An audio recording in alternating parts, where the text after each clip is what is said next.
안녕하십니까. 매일신문 뉴스 한송입니다. 첫 소식입니다. 태풍 댐빈이 빠른 속도로 북상하고 있는 가운데 전국 대부분 지방에 태풍특보가 발효 중입니다. 소형급 태풍이지만 밤사이 중부지방을 관통하며 최고 150mm의 많은 비를 뿌릴 것으로 보입니다.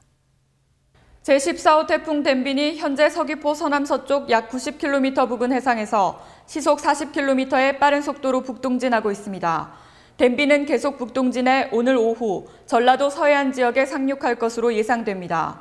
밤사이 우리나라를 관통해 내일 오전 강릉 근처 해상으로 빠져나갈 것으로 전망됩니다. 태풍이 접근하면서 현재 전국 대부분 지방에 비가 내리고 있습니다.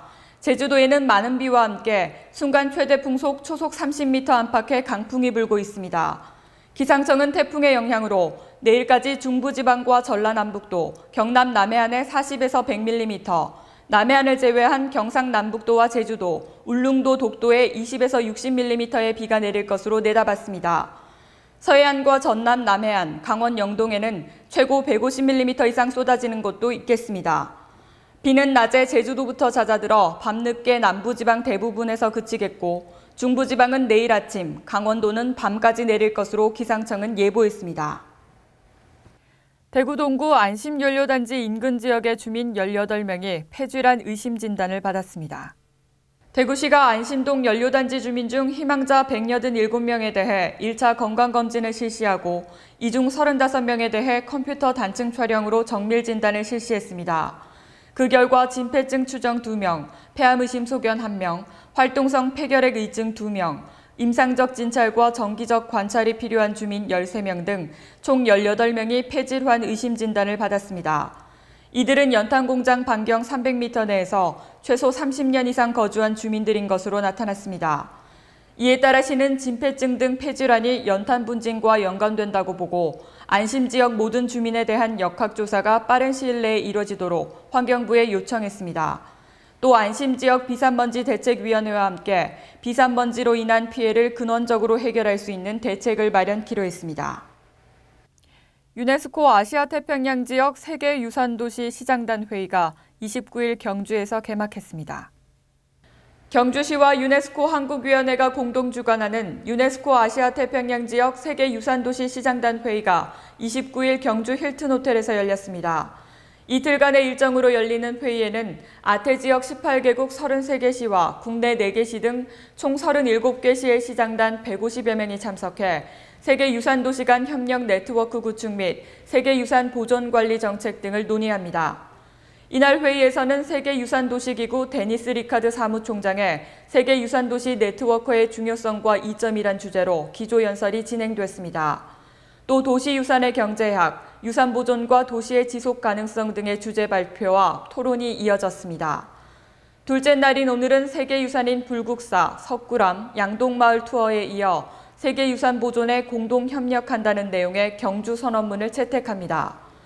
세계유산도시기구는 지난 1993년 모로코에서 출범해 현재 250여 개 도시가 가입한 기구로 2년마다 총회를 열고 있습니다. 예천군이 식중독 사고 예방을 위해 관내 집단급식소를 대상으로 관리 실태를 집중 점검합니다. 예천군이 다음 달 5일까지 식중독 사고를 사전에 예방하기 위해 관내 집단급식소에 대한 지도 및 점검을 실시합니다. 이번 점검은 공무원과 소비자식품위생감시원으로 구성된 4인 1조 합동점검반 2개 반으로 관내 학교 집단급식소 19개소와 병원 2개소를 대상으로 진행합니다. 주요 점검 사항은 방학 중 사용치 않아 관리가 소홀할 것으로 예상되는 조리기구와 식품용수의 수질 관리 상태, 냉동장 식품의 보관 상태, 식자재 검수 실태 및 조리 종사자들의 개인 위생 수칙 등을 중점 확인할 계획입니다. 군 관계자는 이번 지도 및 점검은 식중독과 소인성 감염 예방에 중점을 두고 실시하는 만큼 학교와 가정에서는 손 씻기 생활화 등 개인 위생 수칙을 반드시 이행해야 한다고 말했습니다. 훔치거나 습득한 작물 스마트폰을 사들여 비싸게 되판 작물업자 일당이 경찰에 붙잡혔습니다. 제주지방경찰청은 훔치거나 습득한 스마트폰을 되팔 목적으로 사들인 혐의로 32살 김모 씨를 구속했습니다. 경찰은 또 작물 스마트폰을 수집하고 김 씨에게 넘긴 31살 택시기사 임모 씨 등 6명에 대해 구속영장을 신청했습니다. 김 씨는 지난 2월부터 최근까지 수시로 제주에 와 임 씨 등으로부터 3억 3천여만 원 상당의 스마트폰 420여 대를 매입한 뒤 대구의 총책에게 매입금보다 20%에서 40%가량 비싸게 되판 혐의입니다. 임 씨 등은 제주에서 스마트폰 고가 매입이란 전단을 동료 택시기사들에게 뿌리며 현장 수집책 역할을 하면서 대당 최고 15만 원에 작물 스마트폰을 사들여 넘긴 혐의를 받고 있습니다. 조사 결과 이들 택시기사 가운데는 술에 취해 쓰러진 취객의 스마트폰을 훔치기도 한 것으로 드러났습니다. 경찰은 수집책에게 스마트폰을 넘긴 택시기사 75명의 명단을 확보 조사한 뒤 점유 이탈물 횡령 혐의로 입건할 방침입니다. 제14호 태풍 댐빈의 영향으로 오늘 대구 경북은 20에서 60mm의 비가 내리겠습니다. 매우 강한 바람과 함께 시간당 30mm 이상의 비가 내리는 곳이 있겠으니 시설물 관리에 유의하셔야겠습니다.